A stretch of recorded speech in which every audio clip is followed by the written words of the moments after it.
Deus abençoe os irmãos, os queridos irmãos aqui de Araucária, Moriana, que fez o convite. Deus abençoe grandemente. Vamos à palavra, irmãos. Abra sua Bíblia comigo em Êxodo. Vamos todos juntos ler a palavra do Senhor. Êxodo capítulo 14. Louvado seja o nome de Jesus.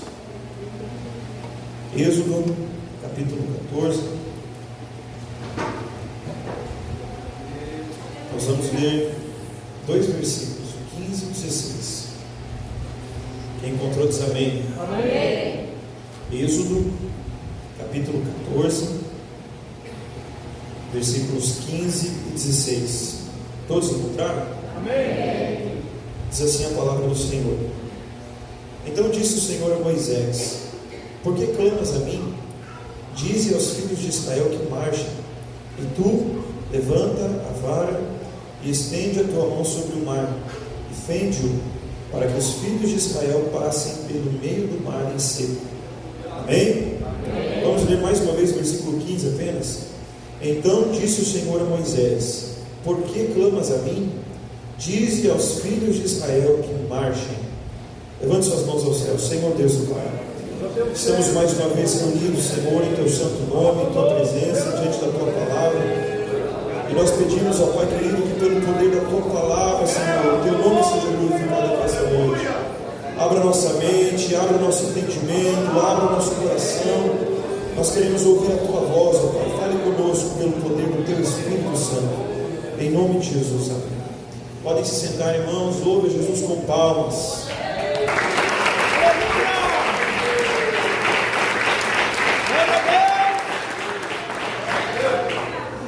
Irmãos, eu tenho certeza que todos aqui já passaram por esta parte da Bíblia. Se não leram, conhecem muito bem a história. Nós estamos aqui diante do povo de Israel que por muito tempo esteve no Egito, e a maior parte desse tempo esteve escravizado no Egito. Só que havia uma promessa sobre esse povo, havia uma promessa de Deus para que esse povo não permanecesse na escravidão, mas que eles tivessem a sua própria nação, que eles tivessem a sua própria terra. E para que isso acontecesse, para que isso fosse possível, eles precisavam ser libertos da escravidão que eles estavam vivendo no Egito. Vocês sabem muito bem, já ouviram a palavra sobre isso, já ouviram falar das pragas do Egito. A mão do Senhor pesou sobre o Egito para que o seu povo pudesse ser liberto das mãos de Faraó. Só que aquele povo, nós devemos pensar uma coisa muito, isso tem que ser muito claro na nossa mente. Aquele povo estava mais de 400 anos no Egito. Eles foram quando Jacó com seus filhos desceram, ao total de 70 pessoas, que conheciam ao Senhor, conheciam a promessa do Senhor, que havia sido liberada sobre a vida de Abraão, de Isaac, de Jacó, de José. Só que o tempo foi passando, o povo foi se multiplicando, e muitas pessoas que nasceram lá no Egito, eles não conheciam muito bem essa promessa, assim como seus pais conheciam.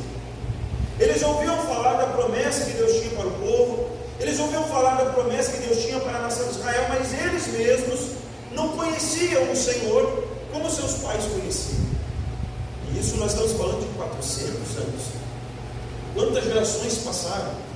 Quantas gerações morreram? Quantas gerações vieram? Até que cada vez mais um novo povo surgia dentre os hebreus, que sabiam lá por longe que Deus tinha uma promessa para eles, mas eles mesmos não conheciam esse Deus da promessa. Até que chegou o momento, Deus então levanta Moisés para que fosse o libertador do povo do Senhor. Deus fala com Moisés para que Moisés vá até Faraó, para que Moisés peça a Faraó que liberte o povo hebreu da escravidão, para que fosse ao deserto, para que adorasse ao Senhor e para que fosse em direção à terra prometida. Só que aquele povo já havia aprendido com a cultura do Egito, aquele povo havia aprendido sobre os deuses do Egito, aquele povo havia aprendido a linguagem do Egito. E quando aquele povo está saindo agora do Egito, não era simplesmente tirar um povo que cria em Deus para levar uma nação à terra prometida, era muito mais difícil do que isso. Era tirar um povo que havia aprendido no Egito, que havia nascido no Egito, que havia aderido aos costumes do Egito. Não era só tirar o povo da nação, era tirar o coração daquele povo daquela nação. Era tirar, como a gente já viu isso na Bíblia muitas vezes, que o povo saiu do Egito, mas o Egito não saiu de dentro deles. E esse era o maior desafio.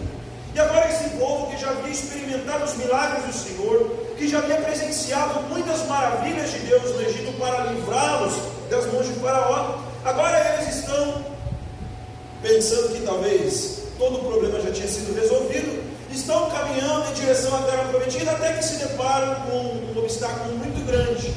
Que, imagine você que era um povo de aproximadamente, alguns dizem umas 3 milhões de pessoas. Então não era como você que há 10 pessoas, 100 pessoas ou 1000 pessoas. Era uma cidade inteira, era uma nação muito grande, muitos homens, mulheres, crianças, bens materiais, animais.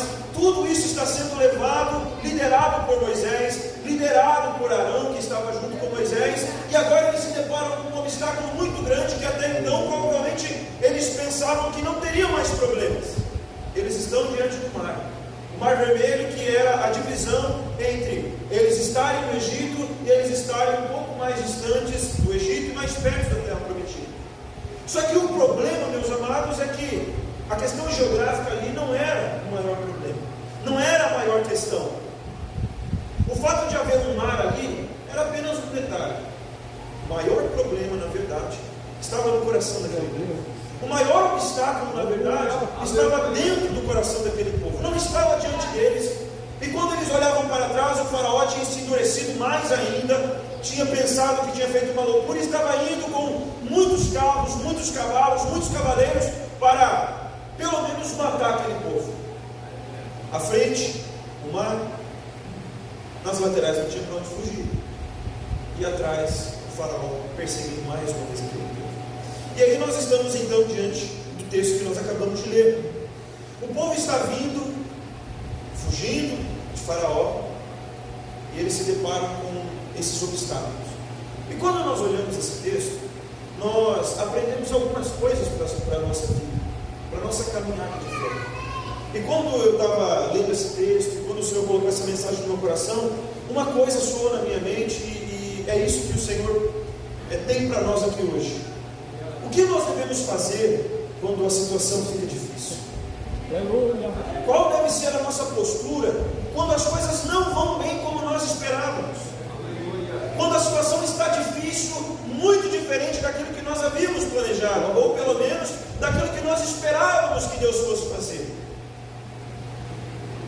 Infelizmente, nós conhecemos bem uma pessoa em algumas situações, ou quando ela está com muito poder nas mãos, ou quando ela está passando pelo pior momento da sua vida. É verdade. É aí que você conhece o coração. Aleluia. Quando as coisas estão assim mais ou menos boas, quando você não tem todo o poder que você gostaria, todo o dinheiro que você gostaria, e quando você também não está na pior situação que você poderia estar, aí é mais fácil viver. Mas quando as coisas se tornam muito difíceis para nós acabamos colocando para fora algumas coisas que nós nos esforçamos muito para esconder. Nós acabamos mascarando certos sentimentos, certos traços da nossa personalidade que nós escondíamos muito bem. E foi justamente o que aconteceu com o povo de Israel. Aleluia. Aquele povo tinha acabado de ver os grandes milagres do Senhor. Eles tinham acabado de presenciar grandes maravilhas do Senhor. Aquele povo tinha visto a mão de Deus contra os inimigos do Senhor. Imagine só você, que naquele tempo, naquele momento em que as pragas estavam sendo derramadas sobre o Egito, o povo de Israel estava na terra de Sucote, que era ali do ladinho, e as pragas caíam no reino de Faraó, caíam sobre o palácio de Faraó, e do outro lado da rua onde moravam os hebreus, nada de mal acontecia. As pragas não atingiam, as trevas não chegavam, os primogênitos não morriam. Aleluia. Imagine só você presenciar tudo isso. Aquele povo conhecia coisas que nós jamais veremos de Deus em toda a nossa vida. Aquele povo tinha visto maravilhas e prodígios do Senhor que nós jamais poderemos ver. E mesmo assim, nos momentos de maiores dificuldades, o coração daquele povo se revelava. Nos momentos de maior angústia, de maior desespero, nos momentos em que eles estavam encurralados, aí sim, o coração deles se revelava. Aliás, nós devemos lembrar sempre que a provação, os momentos de adversidade que o próprio Deus permite que nós enfrentemos, são provas de Deus para nós mesmos, para que Deus revele o que há no nosso coração. Porque existem, meus amados, coisas que estão dentro de nós que nem nós sabemos. Deus, ao invés de falar assim para você, você precisa mudar isso, a gente pode ter a audácia de dizer assim, mas eu não sou assim. Aí o Senhor permite uma prova para você ver que você é assim. Para você se conhecer. Aquele povo está diante desse grande obstáculo, um momento muito difícil. E se nós formos voltar aqui a alguns versículos do texto que nós lemos, o 14, nós vamos ver o seguinte, que está aqui nos versículos 10, vamos ler a partir do 10, versículo 10. E aproximando-se Faraó, os filhos de Israel levantaram os seus olhos, e eis que os egípcios vinham atrás deles, e temeram muito. E aí tudo bem, normal. Então, os filhos de Israel clamaram ao Senhor. Esse clamar aqui, a gente pode acrescentar uma sílaba, né? Porque era o que eles faziam de fato, eles reclamaram. Não era só um clamor, era uma murmuração. E eles clamaram a Deus e disseram a Moisés: não havia sepulcros no Egito para que você nos tirasse de lá? E você nos trouxe aqui para morrer nesse deserto? Por que nos fizeste isso fazendo-nos sair do Egito? Não é esta palavra que falamos no Egito, dizendo: deixa-nos que sirvamos os egípcios, porque nos melhor fora servir aos egípcios do que morrermos nesse deserto. A primeira coisa que nós descobrimos dentro do nosso coração, quando nós estamos passando por momentos de aflição, é a dúvida que temos na palavra do Senhor. É a primeira coisa que se revela. Deus tinha acabado de levantar Moisés e tinha dado sinais de que ele estava na vida de Moisés. Se nós voltarmos lá alguns capítulos em Êxodo, você vai ver, lá no capítulo 4, que uma das preocupações de Moisés quando ele foi chamado, não era apenas a incredulidade de Faraó, era a incredulidade do próprio povo de Deus. Porque ele disse: Senhor, mas quando eu chegava falando que o Senhor me enviou, o povo de Israel não vai acreditar. E o Senhor disse assim: então eu vou te dar alguns sinais, para que quando eles questionarem isso, você tenha como provar que sou eu que estou te enviando. Deus de Abraão, o Deus de Isaac, o Deus de Jacó, é Ele que me enviou. E você vai fazer isso e isso para provar. Joga a água no chão, se tornava em sangue. Coloca a mão dentro do seu manto, tira, está leproso, coloca de novo, já está limpo. A vara que se transformava em serpente, tudo isso, além de serem provas para os egípcios, eram provas para os próprios hebreus, para que eles crescem na palavra do Senhor. Infelizmente, meus amados, mesmo que nós recebamos diariamente todas as boas palavras do Senhor sobre as nossas vidas, mesmo que você receba e você saiba de tudo aquilo de bom que Deus tem para você, quando enfrentamos adversidades, quando enfrentamos momentos difíceis e não vemos mais saída, a primeira coisa que surge no nosso coração é uma leve desconfiança na palavra do Senhor. É como se Deus nunca tivesse falado, é como se nada de bom tivesse sido dito. Essa é a primeira coisa. Ou você nunca reparou isso na sua vida? Às vezes Deus fala que vai abrir uma porta, aí você está passando por uma situação difícil, daqui a pouco você bate no bolso, não tem um centavo, você precisa comprar mantimento. A primeira coisa que você pensa: bom, eu acho que aquela palavra, ou o irmão estava emocionado, ou Deus se esqueceu, né, do que tinha dito. A primeira coisa que a gente faz é colocar em dúvida a palavra de Deus.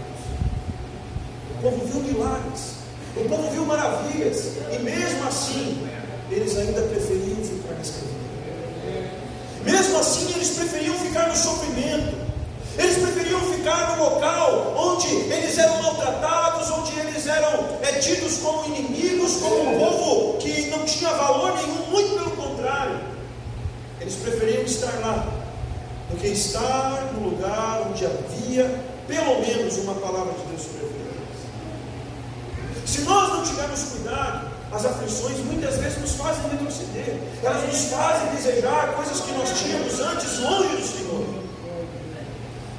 Se nós não tomarmos cuidado com o nosso coração, e não pense você que você sabe tudo acerca de si mesmo, que a palavra do Senhor diz que a coisa mais enganosa que existe é o seu coração. Quem conhecerá? É o Senhor que sonda, é o Senhor que conhece, é o Senhor que esquadrinha, mas nós mesmos temos uma dificuldade muito séria em entender o que se passa dentro de nós.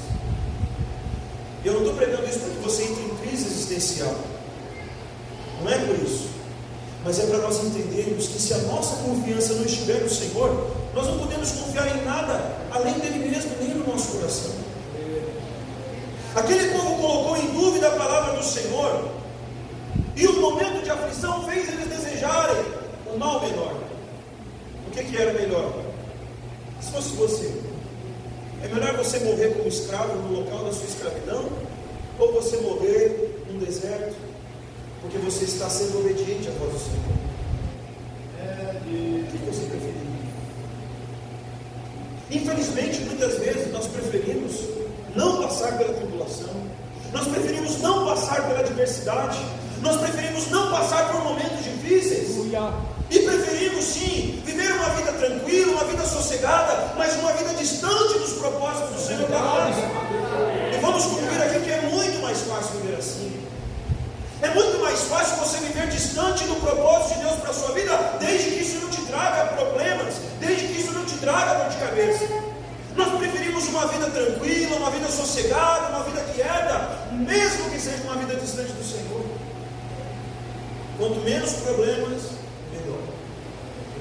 E é isso que o povo está dizendo para Moisés. Moisés, a gente estava mal lá, nós estávamos sofrendo no Egito, nós estávamos como escravos no Egito, mas nós preferimos morrer lá com chibatada nas costas, do que viver aqui debaixo da palavra de um Deus que nós não estamos vendo, e agora nós vamos perecer aqui no deserto, porque estamos obedecendo a esse Deus que nós não vemos.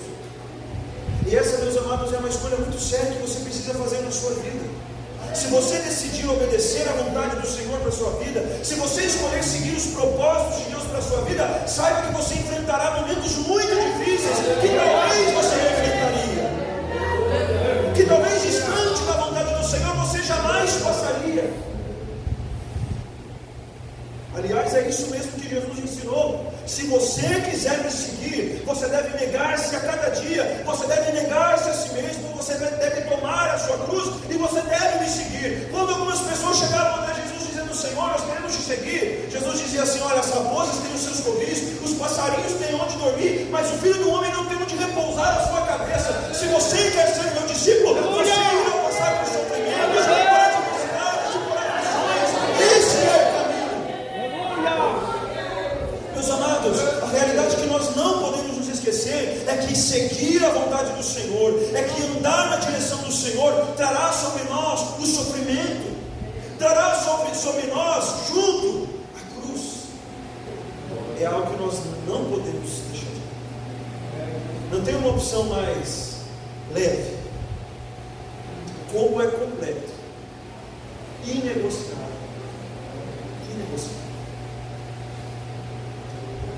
E essa é a decisão difícil. Quando muitos chegavam até Jesus, eles viam milagres, maravilhas, os pães multiplicando, os peixes multiplicando. Essa parte era boa demais.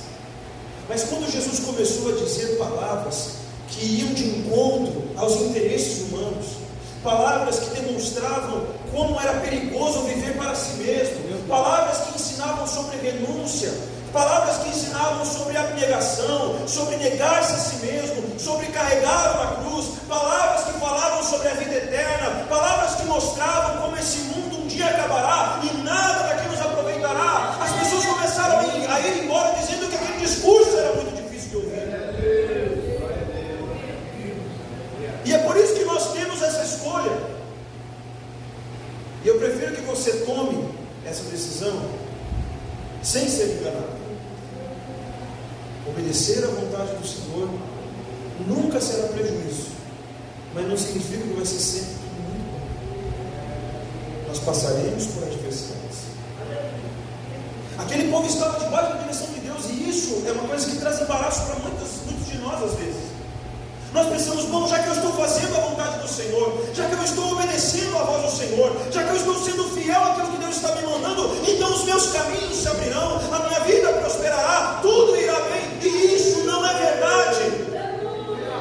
Obedecer à vontade do Senhor, seguir a vontade do Senhor, não nos isentará das adversidades, das provações. Muito pelo contrário. À medida que nós tomamos essa decisão dia após dia, porque a cruz é isso, é você morrer a cada dia, é você sofrer a cada dia. Eu não estou dizendo também que quando você decide obedecer à vontade do Senhor para você só viverá em sofrimento. Não é isso. Mas nós não podemos ignorar que o sofrimento faz parte da vida de um verdadeiro discípulo. pode escolher viver a vontade do Senhor para a sua vida, desde que você esteja disposto também a sofrer por causa disso. Existe sim uma vida mais fácil, existe sim uma vida mais tranquila, mais sossegada, mais isenta de problemas para você, mas essa vida ela é completamente distante da vontade do Senhor. É uma vida de escravidão que nos engana, que nos cega. Você pode pensar que está boa, você pode pensar que há algum proveito, mas não há nada de bom longe da vontade de Deus. Deus de glória. Imagine só aquele povo quando passou por esse momento de aperto. Percebam o que eles estão falando. Nós preferimos morrer no Egito como escravos. Você tem ideia do que é a vida de um escravo? Se você fosse condenado a trabalhar 20 horas por dia, todos os dias da semana, sem direito a férias, feriado, folga, nada do tipo, mas você receber o seu salário no final do mês, como é que você chamaria um serviço desse? Escravo. Você não pode ter férias, não pode ter folga, quase não descansa, ainda que você receba um salário. A gente já entende que isso já é escravidão. Você imagina aquele povo que tinha que fazer tijolo, tinha que pegar o barro, tinha que amassar o barro, tinha que mexer com a pá, tinha que fazer tudo, e ainda por cima carregar todo aquele peso. E se eles tropeçassem, eram maltratados, eram espancados. Essa era a vida que eles tinham. E para eles era melhor assim. Era melhor assim. Nós temos que tomar cuidado, porque os momentos difíceis nos fazem desejar viver longe do propósito de Deus. Ou nunca passou isso na sua cabeça?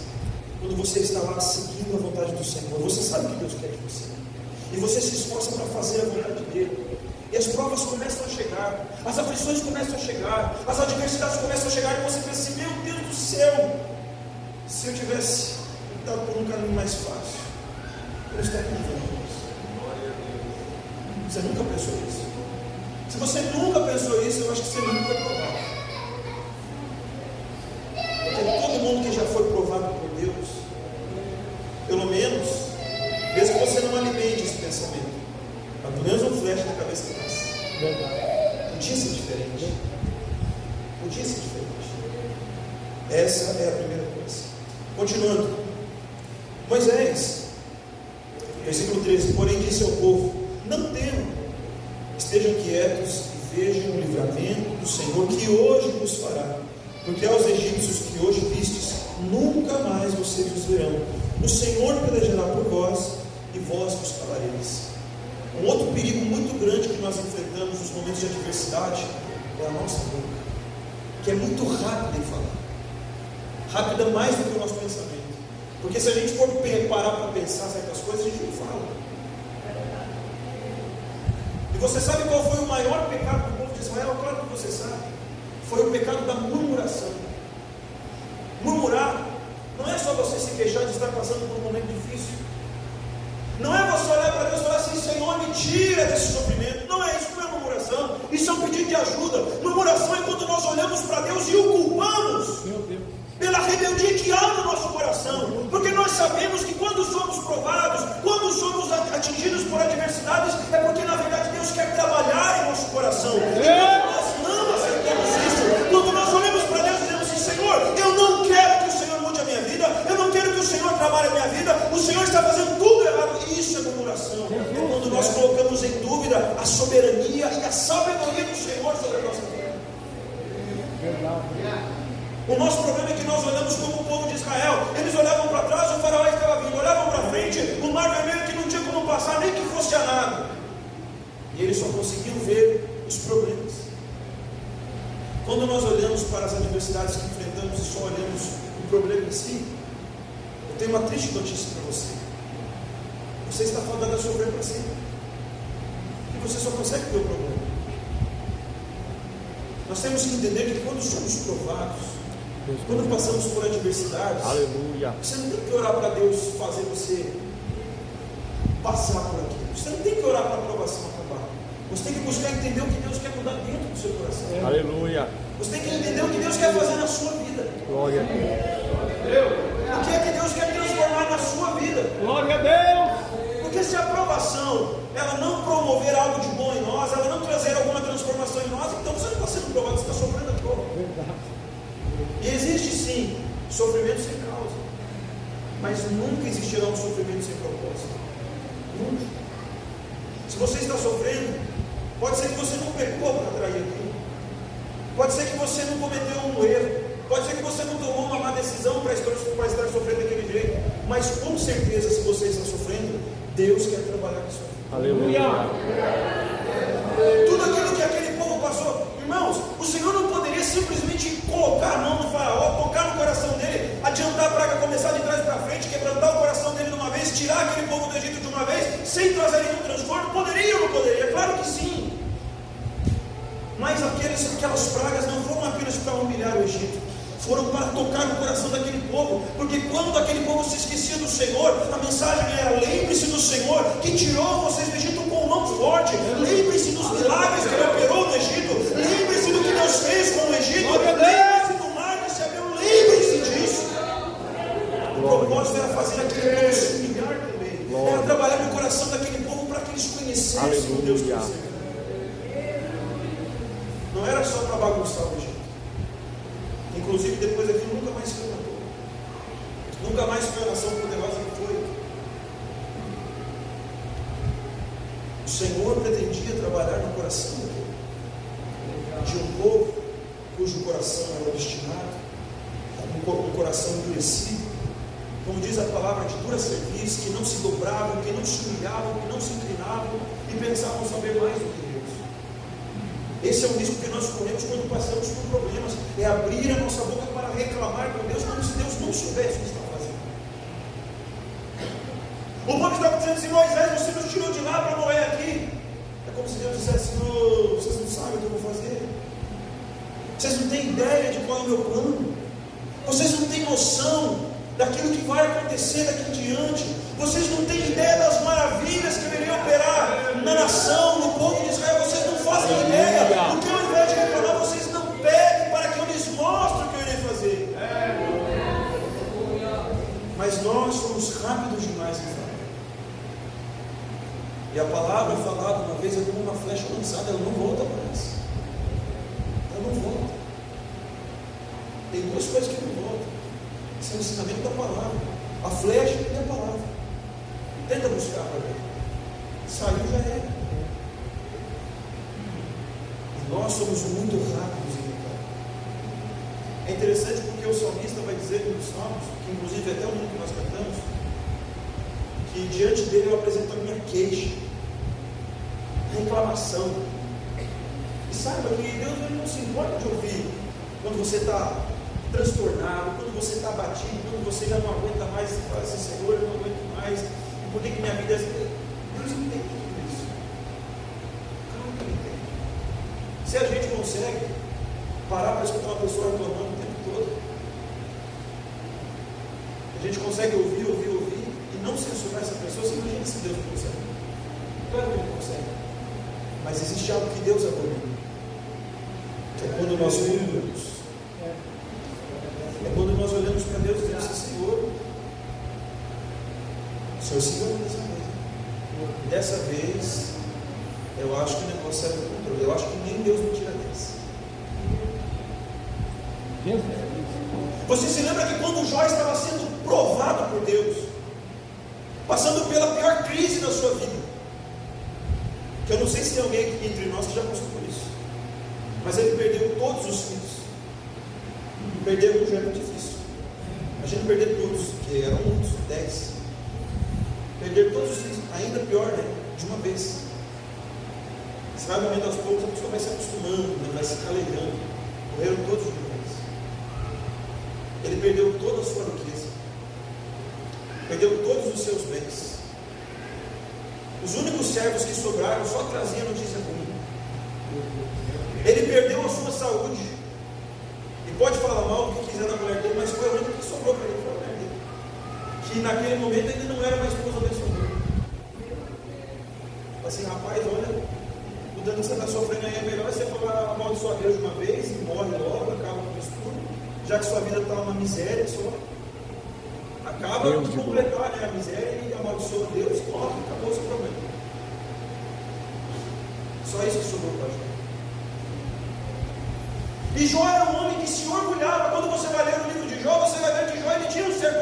coração, porque ele pensava ser de certa forma superior aos outros. Os seus amigos que não entendiam o que estava acontecendo acusavam Jó, dizendo assim: Jó, eu acho que você pecou, é melhor você rever a sua vida. E Jó se levantava com certa ira, dizendo assim: eu não pequei, vocês não sabem o que eu estou passando, eu conheço a Deus, talvez mais do que você. E Jó se orgulhava de certa forma de quem ele era, e talvez até com uma certa razão. Era um homem que sacrificava a Deus, era um homem que oferecia a Deus os seus holocaustos, era um homem temente a Deus, que se desviava do mal e de que o próprio Deus dava testemunha acerca dele. Mas quando chegou lá no final da sua vida, quando Jó começou a questionar a Deus para entender o seu problema, sabe o que Deus falou para Jó? Sabe qual foi a resposta de Deus para Jó? Qual foi a resposta de Deus para o sofrimento de Jó? Nada. Deus não deu explicação para Jó, Deus não deu satisfação para Jó. Mas o Senhor disse para Jó: onde é que você estava quando eu criei o céu? Quando eu formei as estrelas? Quando eu formei os mares? Quando eu coloquei os monstros marinhos, as terras marinhas lá no fundo? Onde é que você estava quando eu fiz tudo isso? Onde é que você estava quando eu nomeei cada estrela que existe no céu? Quando eu a chamo pelo nome e elas me obedecem? Quando todo mundo, todo o universo está finamente sincronizado? Tudo isso porque eu faço. Onde é que você estava quando eu fiz tudo isso? Jó não tinha o que responder, porque ele era incapaz de entender a profundidade da sabedoria de Deus. E é por isso que quando o seu sofrimento acabou, ele disse assim: olha, eu conhecia Deus só de ouvir, mas agora eu vejo com os meus olhos. É claro que Jó não estava dizendo que ele poderia ver a forma física de Deus como se Deus tivesse. Ele estava dizendo que antes o seu conhecimento a respeito de Deus, a respeito da vontade de Deus, a respeito da sabedoria de Deus era muito raso. Mas depois de passar pelo sofrimento, ele compreendeu melhor que Deus. E o que foi isso senão uma obra no coração de Jó? O que foi isso senão o maior milagre de Jó? Maior do que ganhar tudo em dobro, maior do que receber a bênção dobrada, maior do que ter mais 10 filhos, foi a mudança no coração de um homem que antes conhecia Deus de uma maneira rasa, mas agora conhecia muito mais. Quando passamos por adversidades e provações, saiba, Deus está querendo trabalhar no seu coração para que você o conheça mais, para que o seu relacionamento seja mais profundo com Ele. Esse é o propósito de Deus: é trabalhar em nosso coração, é mudar o nosso coração, é transformar o nosso coração. E no versículo que nós lemos, é interessante porque Moisés fala assim: olha, fiquem tranquilos, que Deus vai fazer alguma coisa. Só que Moisés até então não tinha certeza se Deus ia de fato fazer alguma coisa. Tanto é que depois de falar isso para o povo, ele dá um passo para trás e vai falar com Deus: você sem olhar, como é que a gente faz aqui? Deus de glória. Qual é o procedimento? Nem Moisés fez solução. A gente tem um terrível erro de olhar para as histórias da Bíblia, para os personagens da palavra, e pensar que eles eram pessoas imbatíveis, né? Pessoas assim super poderosas, que tinham habilidades excepcionais, que nunca falhavam na sua fé, que nunca duvidavam, que nunca hesitavam. Claro que não. Moisés demonstra a sua fraqueza desde o início do seu chamado. Ele não tinha certeza se ele era capaz de fazer. Chegou naquele momento, ele também não sabia o que fazer. O Senhor, e agora? Eu falei que o Senhor vai pelejar e que eles vão ficar de boca fechada, né? Como quem diz assim: ó, o Senhor vai fazer alguma coisa entre vocês que vai deixar vocês sem palavras. Essa murmuração vai acabar agora. Só que Moisés não sabia o que Deus ia fazer. Deus não tinha revelado antes. Deus não tinha falado antes. E quando Moisés leva, porque esse era o papel de Moisés, levar o povo até Deus. Ele era esse intermediário entre Deus e o povo de Deus. Quando Moisés se levanta diante do Senhor e fala assim: Senhor, ó, o povo está reclamando aí, porque o faraó está chegando, está todo mundo vendo. Lá no final da fila já tem gente que está vendo o faraó chegando. Na frente tem um mar que o Senhor sabe aqui, não vai sobrar ninguém. Se a gente pular essa água, acaba tudo aqui. Quem não morrer matado por faraó vai morrer afogado aqui, e outros vão ficar bem pisoteados aqui, porque 3 milhões de pessoas, alguém ia ficar pisoteado. O povo está reclamando. O povo estava dizendo aqui para mim que era melhor morrer no Egito. O povo está dizendo aqui que era melhor ser escravo. E eu não sei o que eu faço. E aí o texto que nós lemos, a resposta de Deus para Moisés: Moisés, por que você está clamando? O que você está falando? Diga ao povo que marche. As adversidades, elas têm a tendência de nos paralisar. Nós ficamos paralisados. Você não sabe para onde ir, não sabe o que fazer, não sabe que decisão tomar, fica travado. O Senhor estava dizendo para Moisés assim: por que você está perdendo tempo vindo apresentar essas reclamações para mim? É só você continuar do jeito que vocês estão vindo, é só continuar. Talvez se o povo não tivesse se dado conta de que o mar estava à frente, e se eles tivessem tido a fé de que o mesmo Deus que operou aqueles milagres agora há pouco ali no Egito, era o Deus que estava não apenas na retaguarda guardando, mas estava à frente abrindo caminhos, eles não precisavam nem parar a marcha, era só continuar que o mar ia se abrindo à medida que eles caminhassem, e era isso que o Senhor estava falando. Por que vocês estão parando para pedir satisfação, para reclamar? Apenas continuem do jeito que vocês estavam. Continue marchando. Continue marchando. Continue caminhando. E essa é uma das coisas mais difíceis de nós fazermos, porque quando passamos por momentos assim, nós queremos parar, nós queremos fazer uma discussão de relacionamento com Deus, queremos que Ele nos diga o porquê das coisas, queremos que Ele preste contas do que Ele está fazendo, queremos que Ele revele daqui 10 anos o que Ele tem para a nossa vida, queremos que Ele nos dê satisfação de todas as coisas. E saiba, Deus não deve satisfação a ninguém. Pode ser o pior sofrimento do mundo, Deus não vai parar nenhum momento para te explicar minúcias do plano eterno dele para você. Ele pode dizer para você, talvez, esperar um pouquinho mais, que vai passar. Ele pode dizer talvez para você, como ele disse para o povo: por que você está parando aí para fazer essas perguntas que não tem sentido? Continue marchando, continue caminhando, creia que eu vou dar vitória. É isso que o povo precisava entender. Aleluia. Eles precisavam confiar em Deus no fim das contas.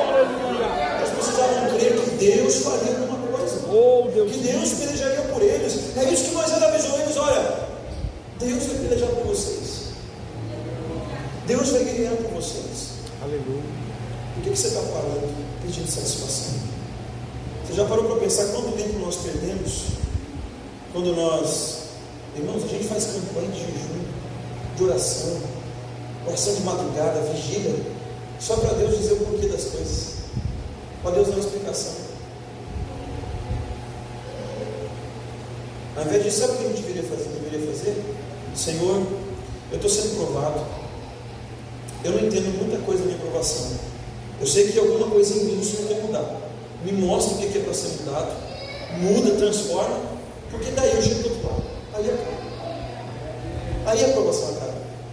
A aprovação acaba quando ela cumpre o propósito, e o propósito não é no nosso coração, não é mudar a nossa vida, não é mudar esse jeito ruim, porque a gente tem uma mania de dizer assim: não, esse é meu jeito, eu sou assim mesmo, e eu não mudo, Jesus já mudou a minha vida, muita coisa, mas isso aqui não muda. Saiba, se você não presta, e não tem ninguém que presta não, se você prestasse, você que morreria na cruz por nós.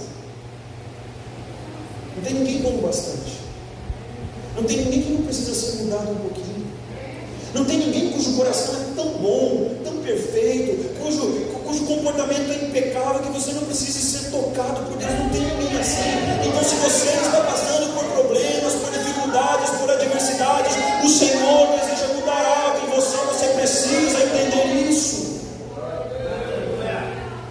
E ao invés de você ficar questionando por que eu estou passando isso, por que está acontecendo comigo, por que não acontece com o outro, por que o outro vai e eu não vou, por que minha vida está assim, ao invés de você ficar perdendo tempo, pedindo satisfação para Deus, como se Ele te devesse algo, como se você mandasse nele, você diga: Senhor, muda o meu coração, eu preciso aprender a lição, eu preciso entender o que o Senhor quer de mim, para que eu consiga vencer nesse momento. Aquilo que nós fazemos durante a provação, ela define quando a provação acaba. Ou você continua reclamando, murmurando, pedindo satisfação para Deus, ou você aprende a lição. Quem aqui está passando por alguma provação nesse momento? Levanta a mão, deixa eu ver. Você quer que acabe? Quem quer que acabe diz amém. Se você não quer que acabe, a gente faz a oração contrária, né? Para a provação continuar. Quem quer que a provação passe diz amém. Quem quer vencer a provação? Você precisa aprender a lição. O que é que Deus quer te ensinar? O que é que Deus quer mudar em você?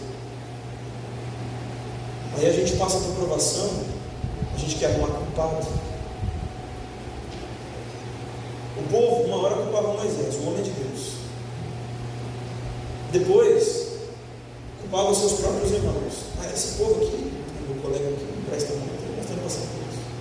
Por fim, sabe onde chegava a reclamação? Em Deus. A culpa é de Deus, o problema é de Deus. Deus é que é mau. Deus é que não é bom. Toda reclamação, toda murmuração, ela termina em Deus. Ela vai terminar em Deus. É por isso que, se nós não aprendermos a lição que o Senhor deseja nos ensinar, Aleluia. é isso que você vai fazer. Você vai culpar Deus pela dureza do seu coração. Por que você está clamando a mim? Se é para você continuar, se é para você marchar, é para você caminhar mais. Você quer saber o porquê? Vai andando que eu vou falando no caminho. Eu não vou parar para te explicar. Eu não vou parar para te dar satisfação. Vai andando aí que eu vou te revelando aos poucos. É assim que Deus trabalha. A revelação de Deus é progressiva. Eu não estou dizendo, irmãos, que Deus ele vai deixar você no escuro sempre. Não. Ele vai mostrando algumas coisas. Ele vai nos fazendo entender certas coisas. Mas isso nunca acontece quando você para. Isso só acontece à medida que você caminha. Tem um hino muito antigo, o próprio nome do grupo, né, que não existe mais, é Palavra Antiga, que diz que esperar é caminhar. Nós queremos esperar em Deus, queremos confiar em Deus, queremos depositar em Deus a nossa confiança, queremos entender os momentos difíceis, as provações, e a gente pensa que para isso precisamos fazer uma pausa profética, né? Você quase não vai na igreja para ver se Deus fala com você, como se fosse uma greve de fome. Você acha que isso abala Deus? Você acha que isso deixa Deus meio balançado? Isso, se eu não explicar, se eu não der uma satisfação ali, ele vai sair da igreja, aí eu estou perdido. Você acha que Deus tem essa preocupação? Essa maneira de nós pensarmos que tudo gira em torno de nós, né? Nós estamos aqui para obedecer o propósito dele para a nossa vida, para seguir a vontade dele para a nossa vida. Eu vou encerrar já. Se você deseja seguir a vontade do Senhor, saiba que você passará por problemas, por adversidades. Eu espero que ninguém aqui esteja seguindo Jesus pensando que sua vida vai ser como aquele hino, né? Eu não sei até que ponto ele é um bom hino, que vai dar tudo certo. Tem muita coisa que não dá certo. Tem um hino da harpa que diz assim: graças dou pelo sonho que falhou. Quem é capaz de agradecer a Deus quando os seus planos não dão certo, quando os seus sonhos não dão certo, quando as coisas que você esperava que fossem acontecer não dão certo, quando as coisas pelas quais você orou, você apresentou a Deus, elas não acontecem? E não acontece por uma razão, porque o nosso plano é diferente do plano de Deus. Você quer seguir o seu caminho, quer que Deus aprove o seu caminho, ou você quer seguir o caminho dele para a sua vida? São coisas completamente diferentes. Deus de glória. Completamente diferentes. Se você deseja obedecer à vontade de Deus e viver a vontade de Deus para a sua vida, uma coisa é saber, outra coisa é seguir isso. Você passará por provações, você será provado, você será experimentado, você passará por sofrimento, faz parte do discipulado. Só que nisso você não pode reclamar, você não pode murmurar. Não quer dizer que você não vai se entristecer, não quer dizer que você não vai perguntar a Deus de vez em quando por que você está passando por aquilo, não quer dizer que você não vai ficar angustiado, abatido, não quer dizer que você vai sorrir mesmo em meio à prova, né? Como aquele livro, passando pela prova, dando glória a Deus. Isso não é fácil. A gente não consegue fazer isso em todo momento. Tem hora que você vai passando pela prova meio rastejando, você não consegue nem dar glória a Deus, mas você está passando, não vai passar. Deus forte. Esse é o propósito. E por fim, não menos importante, vou parar por aqui, você não pode parar. Aleluia. Isso com certeza não é uma opção. Aleluia. Eu vou parar para entender o que Deus tem para mim. A gente usa Elias como uma desculpa, né? Eu vou para a caverna. Só que Elias estava ouvindo a voz de Deus na caverna. Elias estava recebendo a voz de Deus na caverna. Elias estava recebendo a revelação de Deus na caverna. A nossa caverna, o que é? Você não vai na igreja, você não responde a mensagem do irmão, você não vai na oração, você não ora, você não jejua, você fica parado igual uma estátua esperando que Deus fale com você. Por que você está clamando a Deus? Se é para você continuar. Por que você está clamando a Deus? Se é para você marchar. Deus forte. Se é para você prosseguir. Deus vivo. Se é para você não parar. Não tem nada pior do que parar. É isso que Deus não quer que você faça. Aleluia. Se coloque de pé, por favor.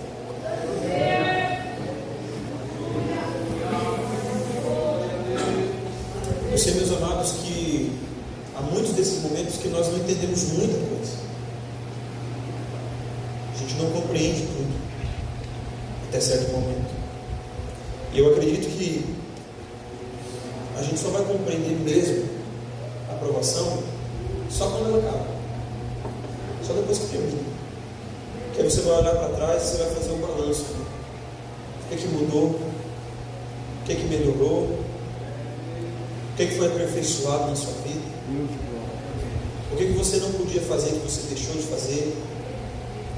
O que era para você fazer que você não fazia e agora você começou a fazer porque o negócio apertou? Todos nós passamos por isso. Se você não passa e nunca passou, você está vivendo errado. Talvez você não está seguindo Jesus do jeito certo. Porque quando decidimos segui-lo verdadeiramente, Ele já avisou. Você precisa tomar a sua cruz. Não esquece. A cruz só você pode levar. Só você. Jesus em nenhum momento falou assim: se a cruz estiver pesada, você pede ajuda para o seu irmão, ele ajuda você a levar a cruz. Você já viu Jesus falando isso? A gente pode ajudar os nossos irmãos, com certeza nós podemos e devemos, mas saiba que há momentos que o negócio é tão sério, que a obra para Deus fazer na nossa vida é tão grande, que Deus não deixa ninguém ver que a gente está sofrendo. Deus poderoso. Parece que Deus esconde o nosso sofrimento. Ele esconde o nosso problema. Você vai na igreja angustiada, você pensa assim: hoje a irmã do bloco está lá, aquela que Deus mostra até o CPF de trás para frente. Ela passa por você 10 vezes e Deus não mostra nada. Sabe aquele dia que você vai para a igreja assim, só para ser revelado? A gente sabe que não é o correto, né? Mas tem dia que você está tão atribulado, e na verdade os dons são para isso mesmo, né? Para edificar a nossa fé, para nos encorajar, para nos animar. E você vai na igreja esperando uma revelação assim clara, específica. Parece que todo mundo na igreja é revelado, menos você. Você vai e se pensa assim: aquele pregador é um homem de Deus, uma mulher de Deus, aquela palavra é profética para a minha vida. E hoje Deus vai falar comigo. Deus fala com todo mundo. Deus fala até com o cachorro que está passando na rua e não fala com você. Parece, né? Porque existem momentos, meus amigos, que Deus deseja trabalhar lá no fundo do nosso coração. Uma coisa muito particular, que ninguém vai poder te ajudar. Ninguém vai poder te ajudar. É literalmente cada um por si, Deus por todos. São momentos e nós precisamos entender. Mas saiba de uma coisa, eu vou encerrar falando essa palavra: todo sofrimento acaba, toda provação acaba, toda tribulação tem fim, toda adversidade tem data para acabar, desde que a gente aprenda a lição. Amém? Eu queria fazer uma oração especial aqui agora por você que está passando por dificuldade, qualquer que seja. Você está passando por tribulação, você está acuado, igual o povo de Israel. Você olha para um lado, não tem jeito, olha para o outro, não tem jeito, olha para o lado, para a direita não dá, para a esquerda não dá. Você já planejou 1000 vezes. Você tem plano A, B, C, D, E, F, Z. Você começou até a contar com um número, né, de tanto plano que você fez e nenhum dá certo. É por você que eu quero orar. Quem está passando por isso? Vem aqui à frente. Vem rápido. O culto está acabando. Tem que ser já. E eu não vou orar para o seu sofrimento acabar. Você está vendo por isso? Repense. A nossa oração é para que você entenda o que Deus quer trabalhar na sua vida. O dia que você entende qual é o propósito de Deus em meio ao sofrimento, você para de ver sofrimento, você começa a ver pedagogia, ensinamento, a escola de Deus, né? Tem mais alguém? Não importa se o seu sofrimento é grande ou pequeno, não importa qual seja ele, não importa se você acha que está acabando, que está no fim. Teve um dia que eu pensei assim: a minha aprovação está acabando hoje, está acabando hoje. Eu pensei, eu até recebi algumas palavras assim: irmão, Deus vai te honrar, Deus vai abrir uma porta para você. Eu estou vendo aqui, e não estou falando mentira, não estou falando de gente emocionada, não, estou falando de homens de Deus. Senhor, Deus vai colocar a mão, a sua aprovação vai acabar. Eu estou vendo. Só que eu esqueci que Deus não falou nada. Ela continuou mais um tempo, até que eu aprendesse. Quem aqui deseja vencer isso? Passar por isso vitorioso, para que você possa chegar do outro lado e cantar assim: só o Senhor é Deus. Só Deus é o Senhor. Deus poderoso. Aliás, essa canção é lá da frente de Elias, né?